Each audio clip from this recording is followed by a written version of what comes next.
Hey, it's Kim Commando Today, your daily podcast to keep you up to date with all things digital and beyond. And I'd love to have you be a part of our podcast. You can make an appointment to speak with me. Just head over to commando.com, and on the top right, there's a button that says Email Kim. Fill that out, and that's it. I don't know. It really doesn't matter to me. But to Gen Zer, it's a completely different story. Okay, what am I talking about? So you're sitting there on your phone, and you get a text that says, call me.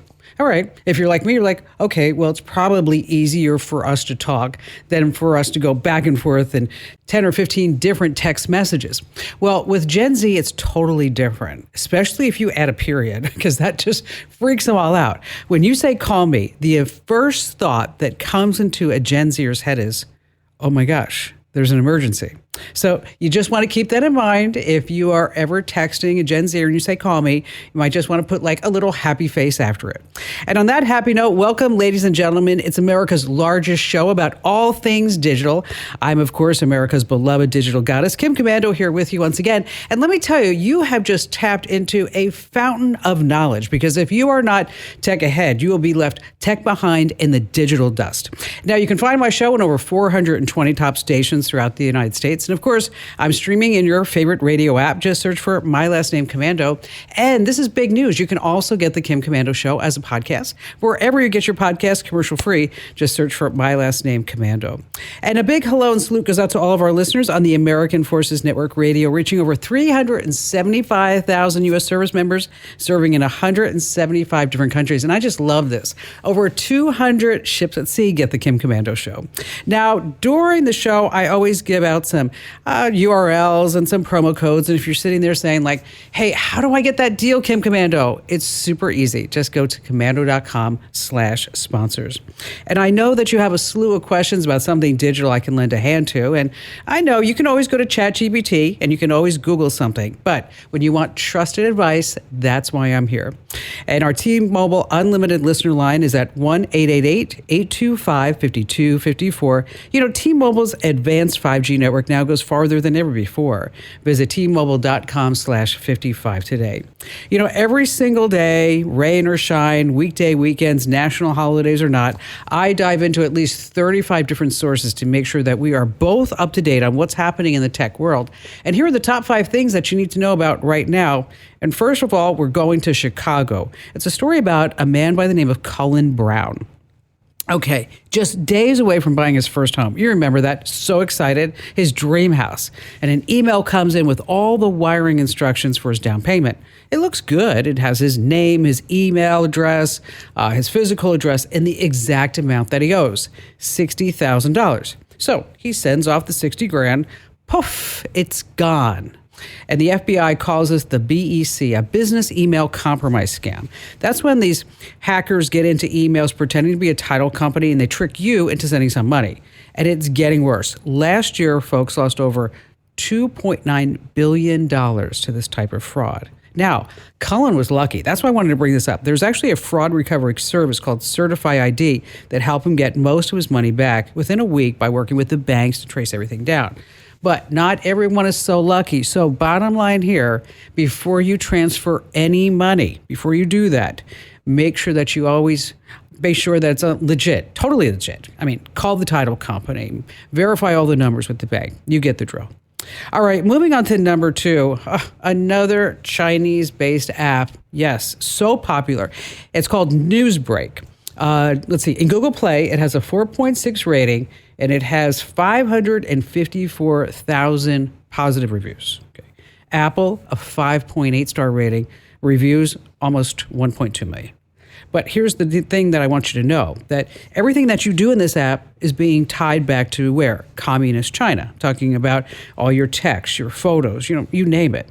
And last Christmas Eve, NewsBreak, which, by the way, is the most downloaded news app in the United States, they published a story about a small-town shooting called Christmas Day Tragedy Strikes Bridgeton, New Jersey, amid rising gun violence in small towns. Okay, there was no shooting. Okay, it doesn't happen.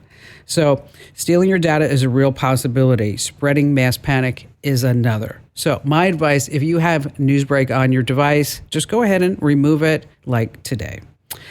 Moving on to fitness watches. Yes, 1 in every 5 Americans use and wear some sort of fitness tracker. I'm talking about smartwatches. You know what they do. Everything. They track your heart rate, your respiration, how many steps you're taking. And that's about 20% of all Americans. And that's enough for me to warn you about what you might be giving up in the way of data. You see, this global fitness tracker market is now valued at $53 billion a year. I know, it's like so much money. That's why big companies like Samsung, Garmin, Fitbit, Google, and Apple, and others, they all sell them. But that's not all that they sell. You have to remember this. All these devices collect enough data to paint this really accurate picture of your health and well-being. And guess what? Yes, you know, that's all for sale too. To who, right? Health insurance companies, who else? Anybody else who's just willing to pay. So this Christmas, if you are tempted to give a fitness watch, you just want to keep that in mind. Moving on to number 4, here in Phoenix, Arizona, and other places, there are all these Google Waymo self-driving cars just all over. And they used to have a competitor. Notice past tense? Yes, the Cruise robotaxi project from General Motors. After wasting $10 billion on this Cruise project, by the way, they lost $3.5 billion last year alone. They said, maybe this isn't such a good idea for us. Maybe we need to move on. As investors love the news, shares actually went up 3.2%. The company was fined $500,000 last month alone for lying to the feds over a crash that happened last year. Okay. This is like just one of the many reasons that you're not going to see me ever get into a Waymo robotaxi, at least in the near future. And finally, this coming in at number 5. Do you remember floppy disks? Yes, and floppy disk drives. Now, for most millennials, and I would say all Gen Zers and Gen Alphas, floppy disk is just a mystery. Now, believe it or not, they're still being used in so many different places. Now, let's go back in time in history. The original floppy disk was this large 8-inch square disk, and it held only 8 kilobytes of memory. Wait, let me do that again. It held only 80 kilobytes of memory.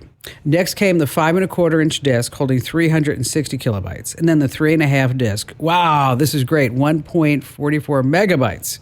Now, only one company in the world sells them, and they're going to run out of inventory in just a few years.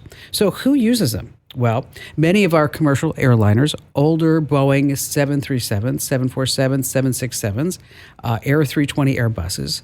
There's BART, of course, the San Francisco subway system, and they're spending millions to update it. So up until just a few years ago, this is astounding to me. 5-inch floppies were still being used to program targets into our ICBM nuclear weapons. Wow. All right, coming up, we have some incredible tips that you're not going to want to miss, like some online shopping secrets to saving big bucks. Also, speaking of money, how to save money on an Uber. Wow, I spent so much on an Uber this past week. How to change settings to boost your TV speed and why you shouldn't smile on passports. And of course, we have just the most amazing phone calls ever here on The Kim Komando Show. Joe Grand had to hack open a crypto wallet with a lost password and millions of dollars trapped inside. I mean, I'm an equal opportunity hacker. Eileen Ormsby had to figure out if this internet hitman that was threatening her was the real deal. They started tracking me down and sending me emails saying, stop saying that we're a scam, we're the real thing. And Meryl Goldberg had to encrypt secrets into sheet music to smuggle them across the Soviet border during the Cold War. And then we were brought into a back room and had our first heavy-duty interrogation. And what did we get to do, Jordan? What did we get to do? We got to talk about it. That's because Hacked is a tech show about cybersecurity, internet grifters, people using tech to do weird, unexpected stuff. Sometimes we focus on one big story. Sometimes we talk about a bunch of little stories. Find Hacked wherever you get your shows. That's Hacked, a show about all the weird stuff people do with technology wherever you get your shows. Here's where you need to go, winfromkim.com. Once again, that's winfromkim.com. And that's where you can enter to win a $500 Amazon gift card. No purchase required. Once again, that's winfromkim.com. Let's start with Stephen in Fairfax, Virginia. Hi there, Stephen. Hey, Kim. How are you doing today? Great. What's going on? Good. I was just wondering, I keep seeing all these ads for these hidden camera detectors. And I'm wondering, one, are you familiar with them? Do they actually work? And is there that much of a need for one? I have a daughter who travels and stays in hotels, and my wife as well. Yeah. It's a big concern, isn't it? I mean, especially when you start looking at any type like a Vrbo or Airbnb. Right. Because I will tell you that years ago, I checked into an Airbnb and there were 12 cameras. I was like, what is this going on? No way. Yeah. And most recently, one of the gals that works here, Maddie, she's fabulous. And she and her boyfriend checked into I think it was an Airbnb in Laurel Canyon outside of Los Angeles. And she said she just got kind of like this creepy feeling when she walked into the primary bedroom and she looked up and then there were 2 smoke detectors right above the bed. And of course, one of the smoke detectors, as you can tell we're talking about it, was a hidden camera. It's like, oh, nice, crazy stuff. So you do have to be careful. There's always the thing of, you want to shine a light and see if you find any reflections. But the problem with that is that now we can have hidden cameras in just about anything, right? I mean, we're not just talking about a book or a teddy bear. There could be a hidden camera in a remote control that's sitting on a table or in a smoke detector or even in a power outlet. I mean, it's just, so they really, because the technology has advanced so much, is that we have hidden cameras in just about anything nowadays. So the whole idea behind the hidden camera detectors is that it's going to be listening in for any type of RF signals, any type of transmissions, and any type of maybe an audio bug. And now there are tons for sale on Amazon, but the question is, which is the best one, right? Which one really works? That's where you want to look at something like there's the 4-in-1 hidden camera detectors. And so it has camera lens finders and camera detectors to spot like hidden pinhole cameras. You'd also maybe will start working with a flashlight too, or magnetic field detection. So you can find any type of GPS trackers.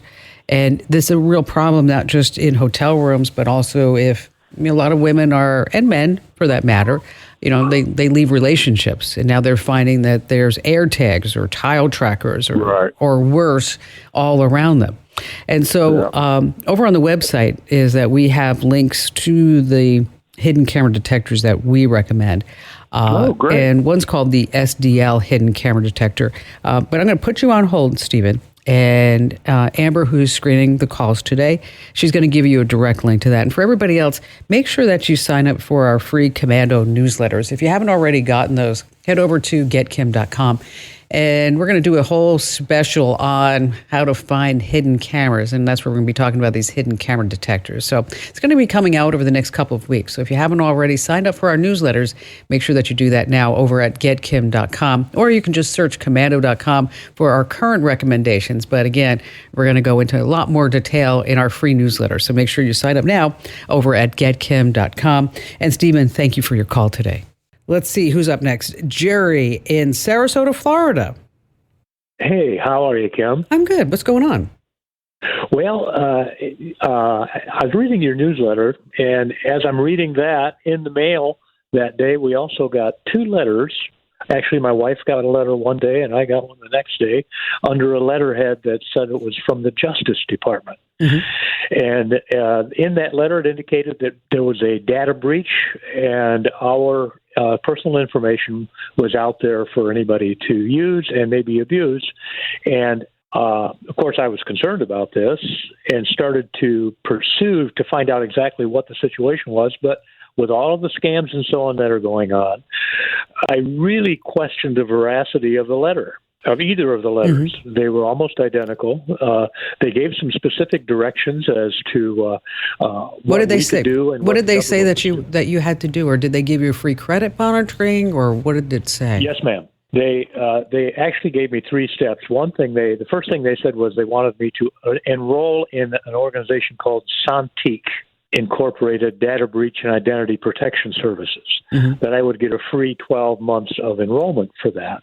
And then they also said that I could obtain a free credit report They gave me some contact information. I could not log in to the Sontiq, given what was there, and I ended up finding a phone number, or coming up with a phone number online. I called that phone number and finally got through and spoke to a live person after several attempts. Mm-hmm. When I got to that live person, that person indicated to me that I couldn't, that I should be able to log on. She said, use your laptop. And she said, what are you using to try and get on? Are you using your iPhone or are you using your laptop?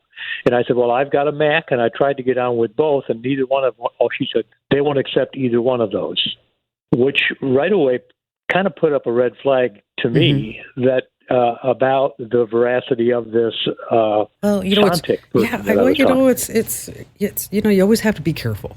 I mean, you always have to know that there is somebody who's going to try to steal something from you around every cyber corner, so to speak.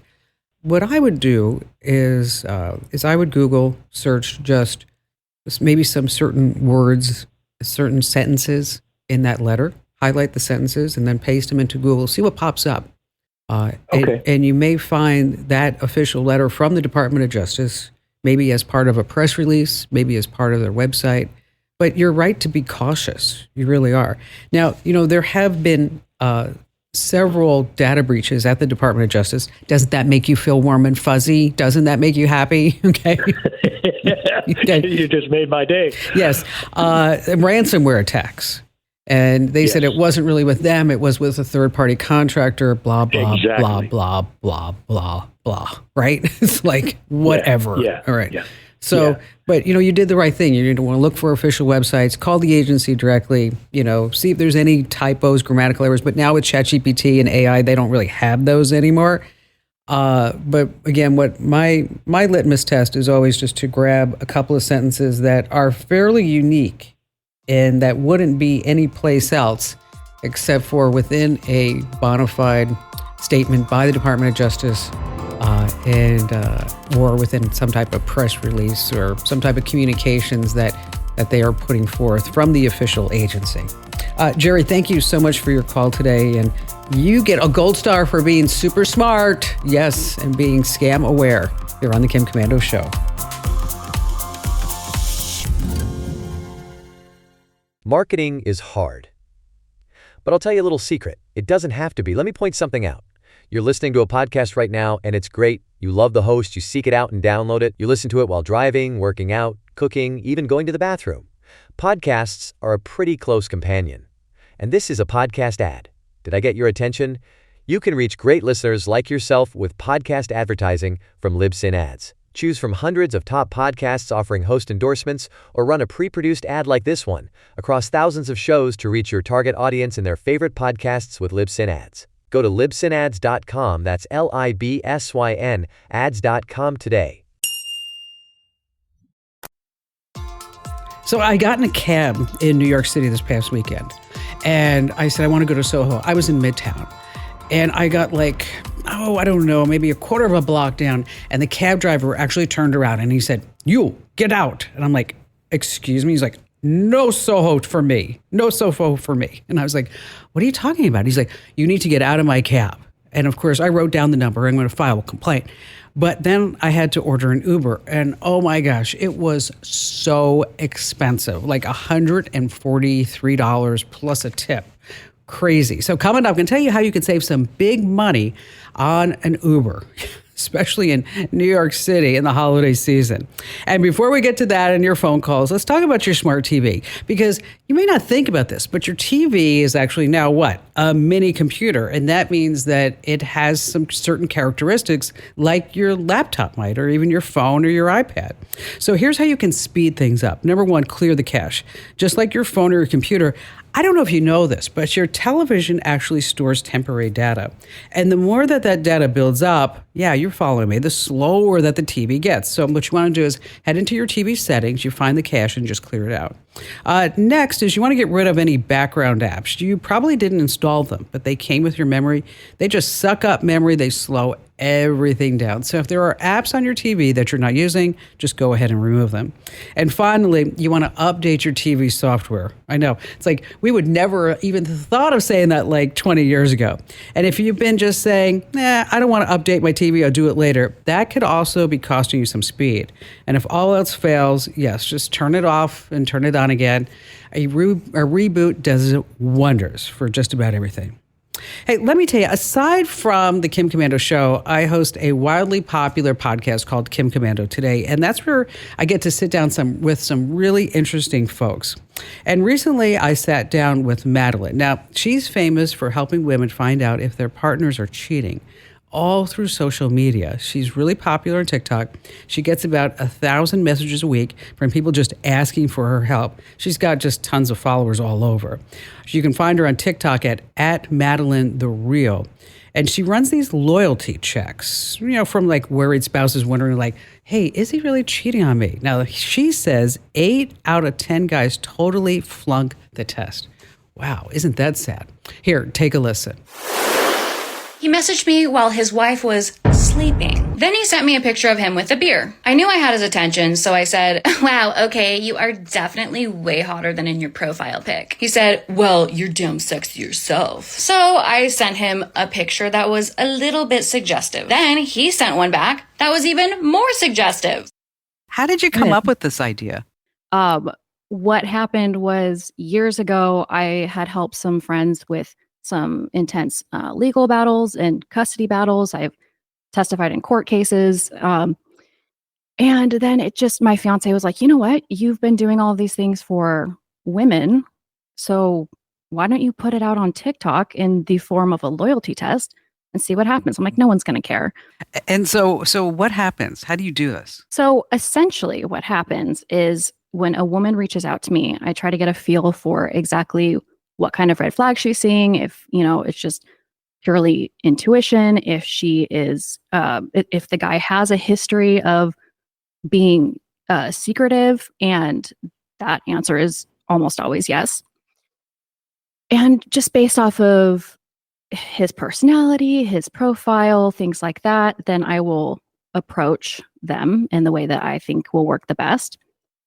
Talk to them, see if they're willing to deny that they're in a relationship, or maybe they don't care. Some guys are like, I'm married, but they're still down to meet up. And then I send the screenshots to the girl, block the guy, have a very long block list.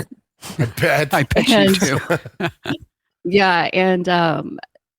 And that's essentially it in a very small nutshell, because there's, of course, a lot of emotions that go into it. There's a lot of nuance. It's not always that straightforward. There's a lot of women whose lives I get invested in, who have become good friends, that it wow, hurts my heart for them. So what are some signs that a guy's cheating? Well, in the digital age of just our whole life is digital, which is wonderful because it obviously gives us so many different capabilities, and we're able to connect with people in a way we never have before. But then that also opens the door for a lot of secrecy. So I always say the number one thing to look for is secrecy with their phone. And I talk to a surprising amount of women who have been married for 10 years and aren't allowed to touch his phone. No. And that's really wild. Oh, it's so common. Yeah. I'm not talking about like, hey, you've been dating for 3 months, you should have full access. That's different. So, I say these things and there's rules to them. There's guidelines, meaning like, you can't have full access to someone's phone when you first start dating. That's not fair, but yeah, if you're married and you're not allowed to touch their phone, there's you don't something even know wrong. Their passcode. There's something weird going on. I know a couple, they've been married for, I want to say like 20 years, and he won't allow her to put on Find My Friends, which is that a red flag? Oh yeah. I think that, yeah. I mean, I didn't want to say anything to her, but I was like, if you don't, if you can't look at your phone and know exactly where he is at any given moment. I've only been dating my girlfriend for a year and a half, and we both track each other's phones. Yeah. And that's not even a marriage. Right. Exactly. Those who have nothing to hide nothing. Mm-hmm. So Madeline, how much does it cost to have one of these loyalty tests? So I have different prices based off of how much effort it is. Sometimes girls want me to build a relationship for like a couple of months. Oh, wow. Wow. Or talk to him on the phone or FaceTime and, all of that. So Your eyes. You're like, oh my God. So if you just want me to reach out and see how it goes, it's $45. Okay. But then of course, because we are pretty slammed with requests, then, if you want an expedite fee or kind of like a VIP fee where you have like my number and things like that, because I can't obviously make myself available to everyone all the time, then that will fluctuate. So That's not bad. Have you ever run into somebody like you're like, oh, I know this guy? oh yes. Really? I have, well, I didn't run into him so much as I loyalty tested him a couple of years ago and ended up working on a project with his wife. She's local to California, and we, do some business together.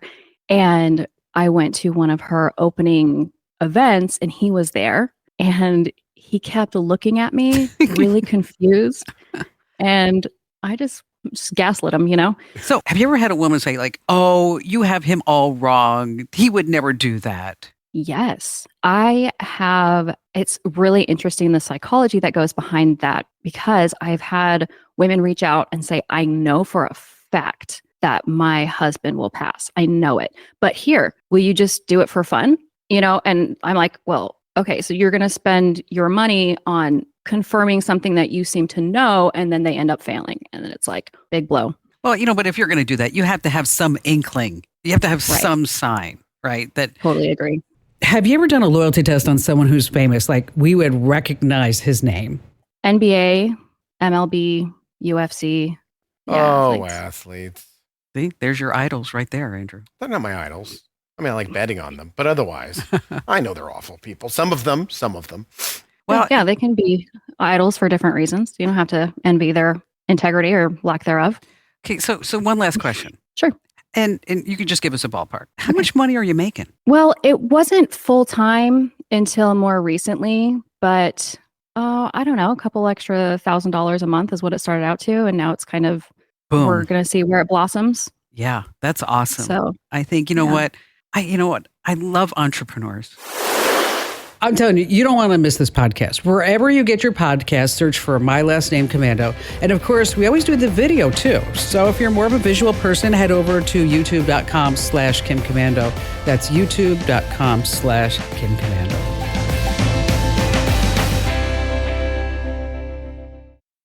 Joe Grand had to hack open a crypto wallet with a lost password and millions of dollars trapped inside. I mean, I'm an equal opportunity hacker. Eileen Ormsby had to figure out if this internet hitman that was threatening her was the real deal. They started tracking me down and sending me emails saying, stop saying that we're a scam, we're the real thing. And Meryl Goldberg had to encrypt secrets into sheet music to smuggle them across the Soviet border during the Cold War. And then we were brought into a back room and had our first heavy-duty interrogation. And what did we get to do, Jordan? What did we get to do? We got to talk about it. That's because Hacked is a tech show about cybersecurity, internet grifters, people using tech to do weird, unexpected stuff. Sometimes we focus on one big story. Sometimes we talk about a bunch of little stories. Find Hacked wherever you get your shows. That's Hacked, a show about all the weird stuff people do with technology wherever you get your shows. All right, let's see. Sarah in Portland, Oregon. Hi, how are you today, Kim? Good. What's going on? Well, I have a question about AirTags and tracking. Okay. And I don't mean things like tracking things. I mean tracking people. I suspect I have an AirTag on my keys, which was given to me by a family member, and I asked for it, and it was very helpful in finding my keys. But months down the road, I was told, "Oh, I knew where you were because I was tracking you." Oh, that's frightening, isn't it? A little bit. So, but it was fine. It was a family member, and it was no big deal. And it was kind of nice to know that somebody could find me if I were in an accident or whatever. But a little bit further down the road, now we have a disjoint in the relationship. Okay. And so I suddenly started hearing the AirTag go off when I'm driving and there's no one else around, and I don't have Apple products, so it's not me. And then I get little hints along the way that, oh, I knew where you were because of so-and-so. So I highly suspect I am being tracked with the AirTag on my keys, which is no longer on my keys. But I want to know how those work and if I was just being paranoid or if the AirTag goes off for other reasons, or how I would know.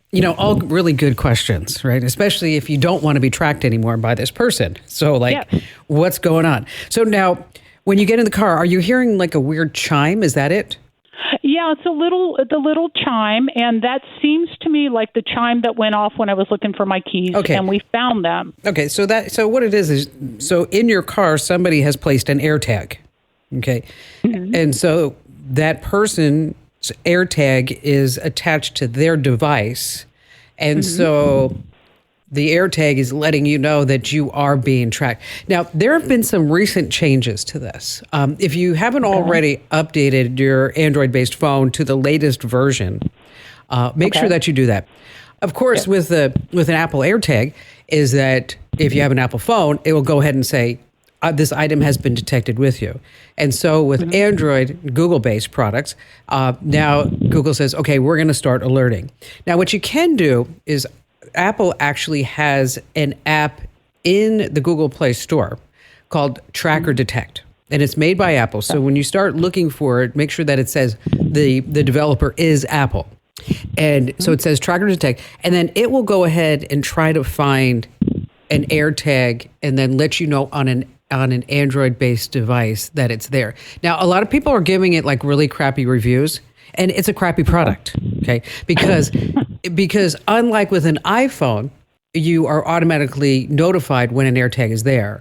With an Android-based phone, without this recent update, is that you'd have to use this app called Tracker Detect, and then it would take 10 minutes to find it.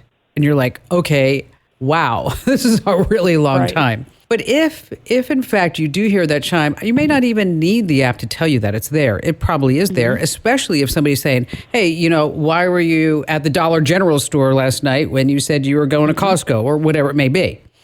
And so now it's a matter of trying to find it in the car. And the only way to really do that is to keep listening for that sound. Will an AirTag go off for any other reason? Because the AirTag is actually on my keys. I know where it is, but I did not know why it's going off, and I did not suspect I was being tracked until I started hearing it go off. Why is it going off? Well, the AirTags are designed to make a sound when it's separated from the owner's device. Okay. So it's going to keep making those sounds. I misunderstood. I didn't realize that it was still on your keys. I thought maybe there was another one that you found in the car. So the AirTag is designed. So basically, if you don't want to be tracked, you have to take the AirTag off. Now, if you are looking for a tracker that will go ahead and tell you where your keys are based on an Android, those are really wonderful things. Companies like Pebbletree, Motorola, Eufy, they make them, and you can find them on Amazon. Yeah, and I've got one of those now. The AirTag is now sitting in my office, indicating I'm at work all the time. Which, you know what, you are such a hard worker, Sarah, all the time. All the time you're working. I mean, but you bring up an interesting point, and I'm really glad that you took the time to call, because a lot of people, they're wondering like, well, how does this person know where I am all the time, and how do these work? It's pretty basic technology. But as I mentioned, over the last 2 or 3 weeks, there's been some major changes. So again, if you haven't automatically updated your iOS or Android-based device to the latest operating system, make sure that you do that now, because Apple and Google finally got together to solve this problem. Yes, finally. Okay, during the holidays, everything's crazy in New York City, especially when you're midtown and they have Fifth Avenue closed off, which is fabulous because you're walking around, you're seeing the tree and Saks Avenue and going to St. Patrick's and all that great stuff. But if you're trying to get an Uber and with all the traffic, it's just nuts. So like I mentioned, I paid $43 plus a tip just to go from midtown to Soho. And to put that into perspective, in case you're not familiar with New York, That's probably be about a 20-minute ride. That's it. Okay, so how do you save money?